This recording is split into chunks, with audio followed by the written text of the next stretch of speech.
Baik, Assalamualaikum warahmatullahi taala wabarakatuh. Hari ini kita akan membincangkan satu permasalahan, iaitu apakah hukum orang yang berpuasa tetapi tidak sembahyang? Apakah hukumnya? Sebagai mukaddimah, saya nukilkan pandangan Syekh Dr. Yusuf Al-Qardawi melalui kitabnya Fatawa Mu'asirah. Orang Islam dituntut melakukan semua ibadah, iaitu mendirikan sembahyang, bayar zakat, berpuasa pada bulan Ramadan, mengerjakan haji jika berkemampuan. Sesiapa yang meninggalkan salah satu ibadah ini tanpa keuzuran, dia telah melampaui batas yang telah ditetapkan oleh Allah Subhanahu Wa Taala. Ulama Islam telah mengeluarkan berbagai-bagai pandangan. Setengah berpendapat kufur jika meninggalkan salah satu ibadah ini. Ada pula yang mengkafirkan orang yang meninggalkan sembahyang dan enggan membayar zakat. Sebahagian berpendapat yang lain pula hanya orang yang meninggalkan sembahyang sahaja menjadi kufur kerana kedudukan sembahyang yang tinggi di dalam Islam. Sebuah hadis yang diriwayatkan oleh Muslim menjelaskan di antara hamba dan kekufuran itu adalah meninggalkan sembahyang. Ulama yang mengkafirkan orang yang meninggalkan sembahyang dengan sengaja, dengan sendirinya, berpendapat bahawa puasa orang itu juga tidak diterima kerana orang kafir itu sendiri amalannya tidak diterima. Setengah ulama masih lagi mengiktiraf keimanan dan keislamannya selama mana orang itu masih mempercayai kebenaran Allah dan juga Rasulnya, serta tidak membangkang atau mencela apa yang dibawa Rasul sallallahu alaihi wasallam.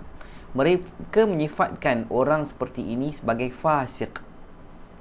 Jika dia mengurangkan sebahagian daripada ibadah yang wajib kerana malas atau mengikut hawa nafsu tanpa mengingkari atau mempermain-mainkannya, dan dia juga melakukan ibadah-ibadah yang lain, dia dikira Muslim yang tidak sempurna, imannya lemah, dan jika berterusan meninggalkannya, Allah tidak mensia-siakan amalan kebaikannya. Pahala terhadap apa yang telah dilakukan tetap ada, sebaliknya dia berdosa di atas ketelanjurannya. Firman Allah Subhanahu wa taala, "Kullu saghirin wa kabirin mustatar."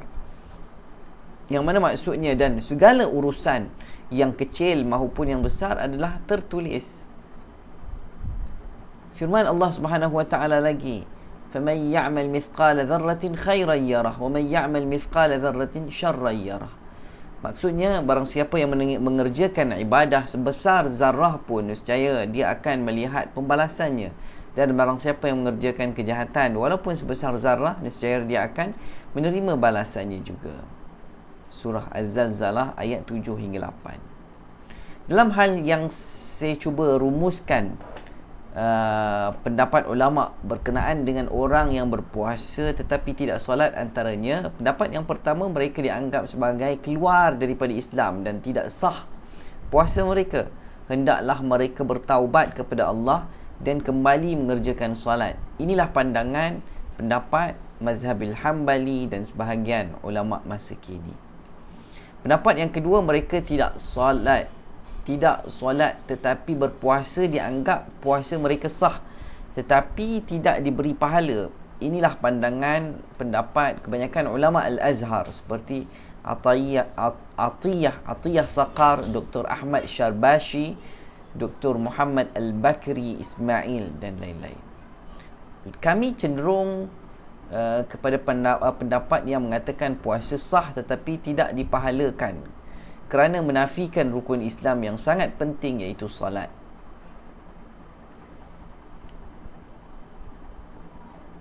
Jadi wallahu a'lam. Assalamualaikum warahmatullahi taala wabarakatuh.